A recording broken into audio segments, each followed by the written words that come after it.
হাতের কাছে যদি থাকে পেঁয়াজ ও ডিম তাহলে এই রকম লোভনীয় ইফতার তৈরি করে নিতে পারবেন মাত্র 10 মিনিটে। হ্যালো এভরিওয়ান, আসসালামু আলাইকুম, welcome back to my channel. আশা করছি বরাবরের মতো আমার আজকের রেসিপিও আপনাদের ভালো লাগবে। ভালো লাগলে একটা লাইক দিবেন, চ্যানেলটি সাবস্ক্রাইব করে বেল আইকনটি প্রেস করে দিয়ে পাশে থাকবেন। চলুন তাহলে আর কথা না বাড়িয়ে মূল রেসিপিতে চলে যাই। শুরুতে আমি এখানে বেশ কয়েকটা দেশি মুরগির ডিম নিয়েছি, আর ডিমগুলো আমি আগে থেকে সিদ্ধ করে নিয়েছি। আপনারা চাইলে এখানে ব্রয়লার মুরগির ডিম নিতে পারেন, আর চাইলে ডিমের পরিমাণ বাড়িয়ে কমিয়েও নিতে পারেন, কোনো সমস্যা নেই। আমি এখানে বেশ কয়েকটা দেশি মুরগির ডিম সিদ্ধ করে নিয়েছি, আর ডিমগুলোর খোসা ছাড়িয়ে নিয়েছি। এবার আমি ডিমগুলোকে কেটে নেব। সবগুলো ডিম আমি মাঝখান থেকে কেটে নিয়ে তারপর ফিরে আসলাম। এবার আমি প্রত্যেকটা ডিমের মাঝখান থেকে কেটে তারপর টুকরো টুকরো করে কেটে নেব। আপনারা চাইলে ডিমগুলো আরও টুকরো টুকরো করতে পারেন। তো সবগুলো ডিম কেটে নিয়ে তারপর ফিরে আসলাম। এবার আমি ডিমগুলোকে এক সাইডে রেখে দিচ্ছি। এবার একটা মিক্সিং বলে নিয়ে নিচ্ছি আমি 1.5 কাপের মতো পেঁয়াজ। আপনারা চাইলে পেঁয়াজের পরিমাণ কমিয়ে এখানে আলুও ব্যবহার করতে পারেন। এবার আমি নিয়ে নিচ্ছি 6 থেকে 7টা কাঁচা লঙ্কা কুচি।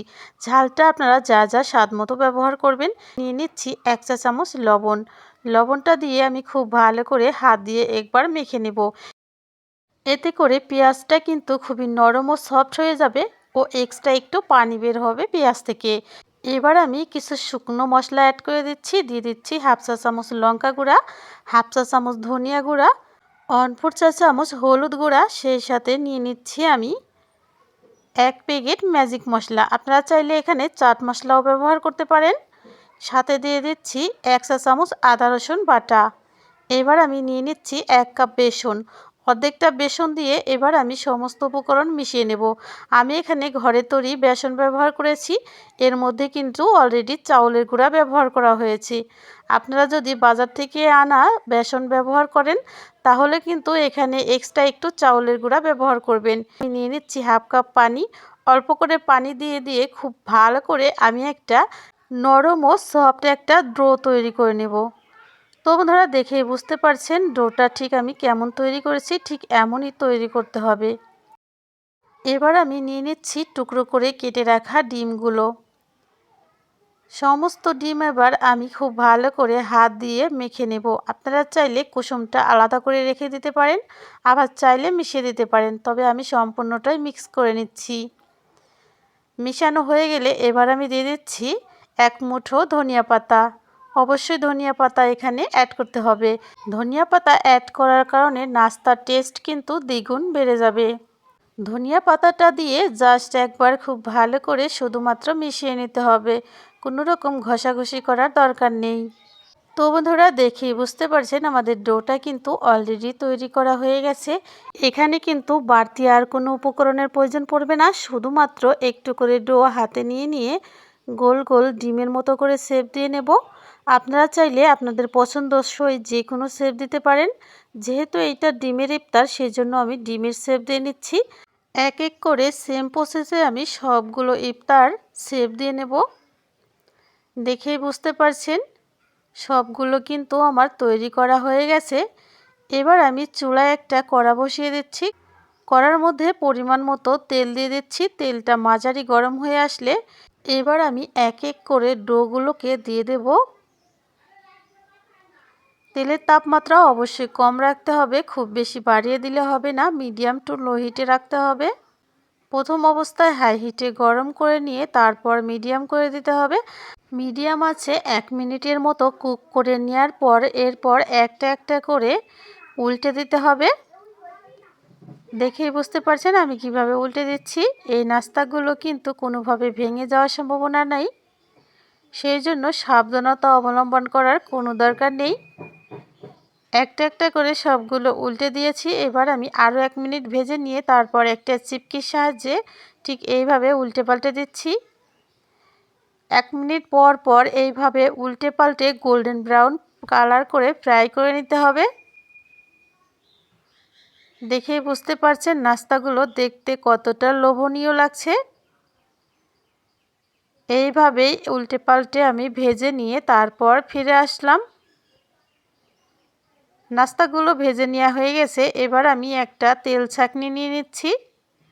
তেল চাকনির উপরে আমি এক এক করে সবগুলো নাস্তা তুলে নিয়ে তারপর তেল ঝরিয়ে নেব। আর এইভাবেই এক এক করে সেম প্রসেসে সবগুলো নাস্তা আমি ফ্রাই করে নেব।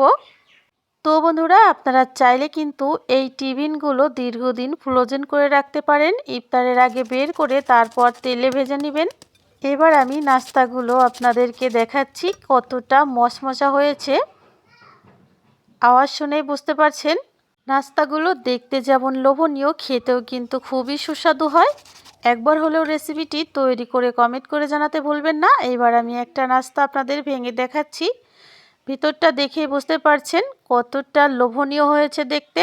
ইফতারিতে এইরকম একটা লোভনীয় ইফতার রাখতে পারেন। একবার তৈরি করলে বারবার তৈরি করার রিকোয়েস্ট আসবে। আজ এখানেই বিদায় নিচ্ছি, দেখা হবে পরবর্তী পর্বে।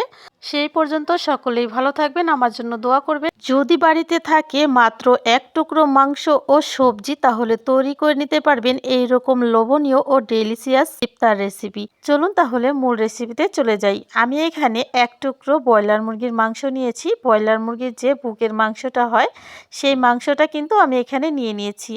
আর প্রথমে আমি এই মাংসটাকে টুকরো টুকরো করে কেটে নেব।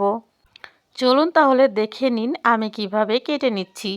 শুরুতে আমি লম্বা লম্বা করে কেটে নিচ্ছি। আর এই মাংসটা আমি একেবারে ছাড়া করছি না, সামান্য একটু একটার সাথে আর একটা লেগে আছে, দেখেই বুঝতে পারছেন।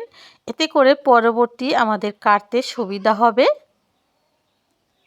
সম্পূর্ণটা কেটে নেওয়ার পর ঠিক এই সাইড থেকে আমি আবারও কেটে নেব। ঠিক এইভাবে আমি মাংস কিমা তৈরি করে নিব। যতটা সম্ভব ছোট করে এই মাংসটা পিস পিস করে নিতে হবে। দেখেই বুঝতে পারছেন ঠিক আমি কিভাবে কেটে নিচ্ছি।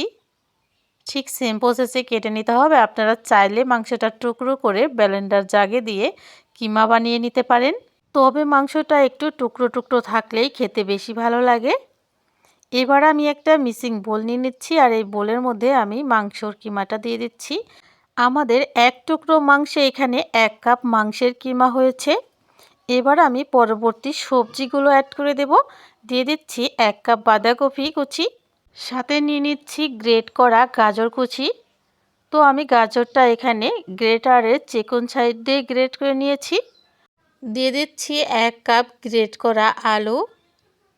সেই সাথে আমি নিয়ে নিচ্ছি 1 কাপ পেঁয়াজ কুচি। পেঁয়াজের পরিমাণ আপনারা বাড়িয়ে কমিয়ে নিতে পারেন যার যার পছন্দ মতো। এবার আমি নিয়ে নিচ্ছি প্রায় 6 থেকে 7টা কাঁচা লঙ্কা কুচি। ঝালটা আপনারা আপনাদের প্রয়োজন মতো দিবেন, বাচ্চারা খেলে অবশ্যই কমিয়ে দিবেন। আর এখানে আমি দিয়ে দিচ্ছি 1 চামচের ভর্তি 1 চা চামচ আদা রসুন ও জিরে বাটা। এবার আমি দিয়ে দিচ্ছি 1/2 চা চামচ লঙ্কা গুঁড়া, 1/2 চা চামচ ধনিয়া গুঁড়া। সেই সাথে অ্যাড করে দিচ্ছি 1/4 চা চামচ হলুদ গুঁড়া। হলুদের পরিমাণটা অবশ্যই এখানে কম দিতে হবে। এবার আমি অ্যাড করে দিচ্ছি 1 প্যাকেট ম্যাজিক মশলা। এটা দিলে কিন্তু নাস্তার টেস্ট অনেক গুণ বেড়ে যাবে। আবার আপনারা চাইলে স্কিপ করতে পারেন। সেই সাথে নিয়ে নিচ্ছি 1 চা চামচ লবণ। এবার আমি নিয়ে নিচ্ছি নর্মাল তাপমাত্রায় থাকা একটা ডিম। সেই সাথে আমি এখানে ব্যবহার করছি 1/2 কাপ কর্নফ্লাওয়ার। আপনারা চাইলে এখানে কর্নফ্লাওয়ারের পরিবর্তে চাউলের গুঁড়াটা ব্যবহার করতে পারেন। সাথে দিচ্ছি 1/4 চা চামচ খাবার সোডা। সেই সাথে দিয়ে দিচ্ছি 1 ফালি লেবুর জুস। তো বন্ধুরা, আপনারা চাইলে কিন্তু সমস্ত উপকরণ ডাবল ব্যবহার করে নাস্তা তৈরি করে ফ্রোজেন করে রাখতে পারেন। যখন প্রয়োজন হবে ইফতারের আগে বের করে গরম গরম ভেজে নিতে পারবেন। আর এই নাস্তাগুলো খেতে কিন্তু খুবই মজা হয়। এবার আমি সমস্ত উপকরণ একবার ম্যারিনেট করে নিব। খুব ভালো করে হাত দিয়ে মেখে নিয়ে আমি এই উপকরণটা 5 মিনিটের জন্য রেস্টে রেখে দেব। তবে এখানে কিন্তু কোনো রকম পানি ব্যবহার করা যাবে না। এখানে যেহেতু আমরা কাঁচা মাংস ব্যবহার করেছি, সেই জন্য 5 মিনিটের জন্য আমি এটা রেস্টে রেখে দিচ্ছি। ফিরে আসলাম 5 মিনিট পর। এবার আমি দিয়ে দিচ্ছি 1 কাপ বেসন। আমি এখানে ঘরে তৈরি বেসনটা ব্যবহার করছি। আপনারা চাইলে বাজারে কিনা বেসন ব্যবহার করতে পারেন। এবার আমি সমস্ত উপকরণ খুব ভালো করে হাত দিয়ে মেখে নেব। ঘরে তৈরি বেসনের রেসিপিটা পেতে হলে অবশ্যই আমার চ্যানেলটা ভিজিট করবেন। এবার আমি সমস্ত উপকরণ খুব ভালো করে মেখে নিয়ে ফিরে আসলাম। মেখে নেওয়া হয়ে গেলে এবার আমি হাতে একটু করে ব্যাটার তুলে ঠিক এইভাবে চেপে নাস্তার শেপ দিয়ে নেব। আপনারা চাইলে আপনাদের পছন্দ মতো যে কোনো নাস্তার শেপ দিতে পারেন, তবে অবশ্যই প্রথমে একটু চেপে চেপে নিতে হবে, তারপর নাস্তার শেপ দিতে হবে। হাতের মাঝে নিয়ে ঠিক এইভাবে চেপে চেপে শেপ দিয়ে নিতে হবে, এতে করে আমরা যে সবজিগুলো এখানে ব্যবহার করেছি সেগুলো বাইরে বেরিয়ে থাকবে না। দেখেই বুঝতে পারছেন আমি কিভাবে নাস্তাগুলো শেপ দিয়ে নিয়েছি। বলে বোঝানোর মতো কিছু নেই, দেখেই বুঝে নিতে হবে। আমি বেশ কিছু নাস্তা লম্বা করে আর বেশ কিছু নাস্তা গোল করে শেপ দিয়ে নিয়েছি। আর এখানে আমি নিয়েছি ব্রেড ক্রাম্বস। এই ব্রেড ক্রাম্বসটা আমি তৈরি করেছি পাউরুটি থেকে। এবার এই নাস্তাগুলো এক এক করে ব্রেড ক্রাম্বস দিয়ে আমি কুট করে নেব। আপনারা চাইলে নাস্তাগুলো শুরুতে পানিতে কুট করে তারপর ব্রেড ক্রাম্বসে কুট করতে পারেন। এবার আমি চলে যাচ্ছি পরবর্তী স্টেপে। চুলায় একটা কড়া বসিয়ে দিচ্ছি। কড়ার মধ্যে আমি পর্যাপ্ত পরিমাণে তেল নিয়েছি। তেলটা গরম হয়ে আসলে আমি এক এক করে নাস্তাগুলো দিয়ে দেব। দেখেই বুঝতে পারছেন তেলের তাপমাত্রা রয়েছে মিডিয়াম টু লো হিটে নাস্তাগুলো ভাজতে হবে। তেলের তাপমাত্রা যদি খুব বেশি থাকে তাহলে কিন্তু নাস্তাগুলো উপর থেকে পুড়ে যাবে আর ভিতরে কাঁচা রয়ে যাবে। সেই জন্য শুরু থেকেই মাঝারি আঁচে নাস্তাগুলো ভেজে নিতে হবে। মিডিয়াম আঁচে 1 মিনিট ভেজে নেওয়ার পর এবার আমি এক এক করে নাস্তাগুলো উল্টে দেব। যে নাস্তাগুলো শুরুতে দিয়েছি সেগুলো আমি প্রথমে উল্টাবো, তারপর পরবর্তী নাস্তাগুলো উল্টে নিব। এক এক করে সেম প্রসেসে সবগুলো নাস্তা উল্টে নিয়ে তারপর ফিরে আসলাম। গ্যাসের চুলায় মাঝারি আঁচে কোনো নাস্তা তৈরি করলে অবশ্যই শুরুতে মাঝেরটা উল্টাতে হবে, না হলে কিন্তু নাস্তাগুলো পুড়ে যেতে পারে। সেদিকটা অবশ্যই আপনারা খেয়াল রাখবেন। এবার আমি আবারও 1 মিনিটের মতো এপিঠ ভেজে নেব। এইভাবে উল্টে পাল্টে গোল্ডেন ব্রাউন কালার করে আমাদের নাস্তাগুলো ভেজে নিতে হবে। দেখেই বুঝতে পারছেন আমি চিপকি দিয়ে কিভাবে নাস্তাগুলো উল্টে পাল্টে ভেজে নিচ্ছি। সেম প্রসেসে আমি এক এক করে সবগুলো নাস্তাই কিন্তু ভেজে নেব। আপনাদের হাতে যদি মাত্র 10 মিনিট সময় থাকে তাহলে কিন্তু সবজি ও মাংস দিয়ে আপনারা এইভাবে লোভনীয় নাস্তাগুলো তৈরি করে নিতে পারবেন। এই নাস্তাগুলো তৈরি করে আপনারা খুব সহজে ফ্রোজেন করে রেখে দিতে পারবেন। আর আমার রেসিপিটা আপনাদের কেমন লেগেছে অবশ্যই কমেন্ট করে জানাতে ভুলবেন না। তো বন্ধুরা দেখেই বুঝতে পারছেন আমার নাস্তাগুলো কিন্তু ভাজা হয়ে গেছে। এবার আমি তেল ঝরিয়ে তুলে নিচ্ছি।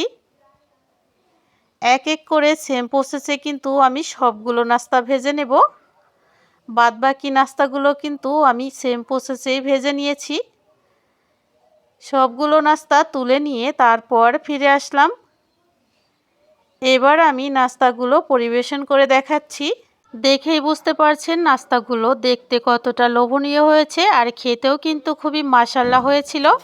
এই নাস্তাগুলো উপর থেকে মচমচা ও ভিতর থেকে খুবই নরম ও সফট থাকে। আওয়াজ শুনে বুঝতে পারছেন নাস্তাগুলো উপর থেকে কতটা ক্রিসপি হয়েছে। এবার আমি একটা নাস্তা আপনাদের ভেঙে দেখাচ্ছি। নাস্তাগুলো দেখতে যেমন মাশাআল্লাহ খেতেও কিন্তু খুবই ডেলিশিয়াস। একবার তৈরি করলে বারবার তৈরি করার রিকোয়েস্ট আসবে। একবার হলেও রেসিপিটা ট্রাই করে কমেন্ট করে জানাতে ভুলবেন না কেমন লেগেছে এই রেসিপিটি। আজ এ পর্যন্তই, দেখা হবে পরবর্তী পর্বে। সেই পর্যন্ত ভালো থাকবেন, আমার জন্য দোয়া করবেন। ডিম ও আলু দিয়ে খুব সহজে ইফতার স্পেশাল এই রেসিপিটা তৈরি করে নিতে পারবেন। একবার তৈরি করে কাউকে খাওয়ালে বারবার তৈরি করার রিকোয়েস্ট আসবে। চলুন তাহলে আর কথা না বাড়িয়ে মূল রেসিপিতে চলে যাই। আমাদের রেসিপিটি তৈরি করতে সর্বপ্রথম আমাদের প্রয়োজন হবে আলু ও ডিম। রান্নাঘরে কিন্তু আলু আমাদের সব সময় থাকে, তো ছোট ছোট আলুগুলো কিন্তু আমাদের অনেক বেশি প্রবলেমে ফেলায়। তো সেই আলু সিদ্ধ করে কিন্তু এই রেসিপিটা খুব সহজে তৈরি করে নিতে পারবেন। দেখেই বুঝতে পারছেন এখানে আমি বেশ কয়েকটা ছোট ছোট আলু ও দুটো ডিম সিদ্ধ করে নিয়েছি। আর এইখানে এবার আমি একটা গ্রেটার নিয়ে নিচ্ছি। তো আমি এইখানে গ্রেটারের সাহায্যে আলুগুলোকে গ্রেট করে নিব প্রথমে। আপনারা চাইলে হাত দিয়েও ম্যাশ করে নিতে পারবেন, তবে গ্রেটার দিয়ে গ্রেট করলে কোনো রকম লাঞ্চ বা দলা দলা গুটি গুটি ভাব থাকে না। অনেকের প্রশ্ন থাকতে পারে বড় আলু ব্যবহার করলে কয়টা আলু নিতে হবে। বড় আলু এখানে মাত্র দুটো নিলেই হয়ে যাবে। তো আমাদের আলুটা কিন্তু গ্রেট করা হয়ে গেছে। এবার আমি নিয়ে নিচ্ছি ডিমগুলোকে আমি এবার একইভাবে আলুর মতো করে গ্রেট করে নিব। তো ডিমগুলো গ্রেট করার সময় চারি সাইড ডিমের এইভাবে চাপ দিয়ে ধরতে হবে, এতে করে ডিমগুলো খুব সহজেই গ্রেট হয়ে যাবে। দেখেই বুঝতে পারছেন আমি কিভাবে ডিমগুলোকে গ্রেট করে নিচ্ছি। ঠিক সেম প্রসেসে দুটোই কিন্তু আমি গ্রেট করে নিব। দুটো ডিম গ্রেট করাতে আমাদের যে পরিমাণ ডিম হয়েছে দেখেই বুঝতে পারছেন।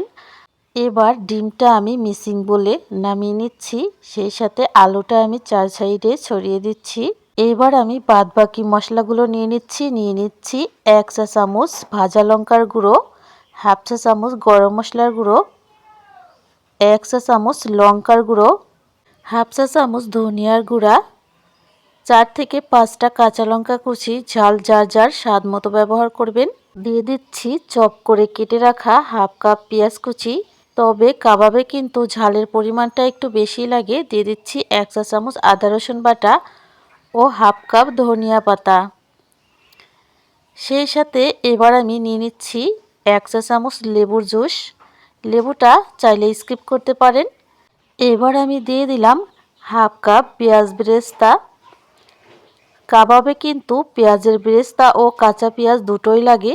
এবার আমি দিয়ে দিলাম 1 চা চামচ লবণ, সেই সাথে নর্মাল তাপমাত্রায় থাকা একটা ডিম। ডিমটা এখানে বাইটিংয়ের কাজ করবে। সেই সাথে দিয়ে দিচ্ছি আমি হাফ কাপ শুকনো চাউলের গুঁড়া। আপনারা চাইলে এখানে চাউলের গুঁড়ার পরিবর্তে বেসন ব্যবহার করতে পারেন। এবার আমি সমস্ত উপকরণ খুব ভালো করে মিশিয়ে নেব। খুব ভালো করে মিশিয়ে নেওয়ার পর এবার আমি এইখানে অ্যাড করে দিচ্ছি 1 প্যাকেট ম্যাজিক মশলা। আমি ম্যাজিক মশলাটা দিতে ভুলে গেছিলাম, পরবর্তীতে দিয়ে নিয়েছি, আপনারা কিন্তু আগেই ব্যবহার করে দেবেন। এতে করে কিন্তু কাবাবগুলো খেতে আরও বেশি টেস্টি হবে। আমাদের কাবাবের মিশ্রণটা কিন্তু রেডি। এবার আমি হাতটা পরিষ্কার করে ধুয়ে হাতে সামান্য তেল লাগিয়ে নিচ্ছি। এবার আমি হাতে সামান্য ডো তুলে ঠিক এইভাবে গোল গোল করে কাবাবের শেপ দিয়ে নিচ্ছি। কাবাবগুলো কিন্তু দেখতে একটু মোটা হয়, আপনারা চাইলে ছোট বড় করতে পারেন, কোনো সমস্যা নেই। সেম প্রসেসে কিন্তু আমি এক এক করে সবগুলো কাবাবের শেপ দিয়ে নেব। দেখেই বুঝতে পারছেন সবগুলো কাবাবের শেপ কিন্তু আমি দিয়ে নিয়েছি। এবার আমি চলে যাচ্ছি পরবর্তী স্টেপে। কড়ার মধ্যে পরিমাণ মতো তেল দিয়ে মাঝারি গরম করে এক এক করে কাবাবগুলোকে ছেড়ে দিতে হবে। খেয়াল রাখতে হবে তেলের তাপমাত্রা যেন খুব বেশি না হয়। অনেক বেশি তাপমাত্রা হলে উপর থেকে খুব তাড়াতাড়ি কালার চলে আসবে। তবে একটু সময় নিয়ে ভেজে নিতে হবে, যেহেতু আমরা এখানে কাঁচা ডিম ব্যবহার করেছি। যেহেতু এইটা ডিমের নাস্তা, এইটা ভাজার সময় কিন্তু অনেকটা বাবল ক্রিয়েট হবে। নাস্তাগুলো ভাজার সময় তেলের তাপমাত্রা মাঝারি রাখতে হবে, এতে করে তেলের মধ্যে বাবল ক্রিয়েট হবে কম। প্রায় 1 মিনিট ভেজে নেওয়ার পর আমি নাস্তাগুলো উল্টে দিচ্ছি। যে কোনো ডিমের নাস্তা ভাজার সময় তেলের তাপমাত্রা যদি বারবার কমানো বাড়ানো হয় তাহলে কিন্তু তেলের মধ্যে অনেক বেশি বাবল ক্রিয়েট হবে। সেই জন্য ডিমের কাবাবগুলো ভাজার সময় আপনারা চেষ্টা করবেন শুরু থেকে শেষ পর্যন্ত চুলার আঁচটা মাঝারি রাখতে। একটু পর পর এইভাবে উল্টে পাল্টে আমি গোল্ডেন ব্রাউন কালার করে কাবাবগুলোকে ভেজে নেব।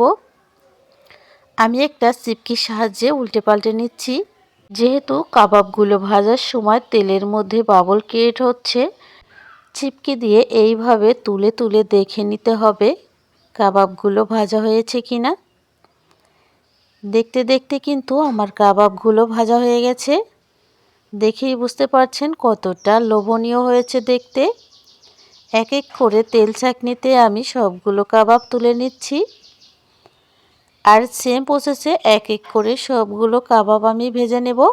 আপনারা চাইলে বেশি করে তৈরি করে এই কাবাবগুলো ডিপ ফ্রিজে সংরক্ষণ করতে পারেন। ডিপ ফ্রিজে সংরক্ষণ করলে অবশ্যই তেলে ভাজার আগে সংরক্ষণ করতে হবে, আর ইফতারের আগে বের করে শুধুমাত্র তেলে ফ্রাই করে নিলেই হয়ে যাবে। তো বন্ধুরা দেখেই বুঝতে পারছেন আমাদের কাবাবগুলো দেখতে কতটা লোভনীয় হয়েছে, আর কাবাবের এপিঠ ওপিঠ কিন্তু সমান তালে ভাজা হয়েছে। আর এই কাবাবগুলো দেখতে যতটা লোভনীয়, খেতে কিন্তু তার থেকে বেশি ডেলিশিয়াস। এবার আমি একটা কাবাব আপনাদের ভেঙে দেখাচ্ছি। কাবাবটা উপর থেকে যতটা ক্রিসপি, ভিতর থেকে ততটাই দেখতে যতটা না লোভনীয়, খেতে তার থেকেও বেশি ডেলিশিয়াস। অবশ্যই একবার হলেও রেসিপিটা ট্রাই করে আমাকে কমেন্ট করে জানাতে ভুলবেন না কেমন লেগেছে এই রেসিপিটি। সন্ধ্যার ইফতারে কিন্তু এইরকম একটা রেসিপি আপনারা রাখতেই পারেন। আজ এই পর্যন্তই, দেখা হবে পরবর্তী পর্বে। সেই পর্যন্ত ভালো থাকবেন, আমার জন্য দোয়া করবেন। আজ এখানে বিদায় নিচ্ছি। আল্লাহ হাফেজ। আসসালামু আলাইকুম।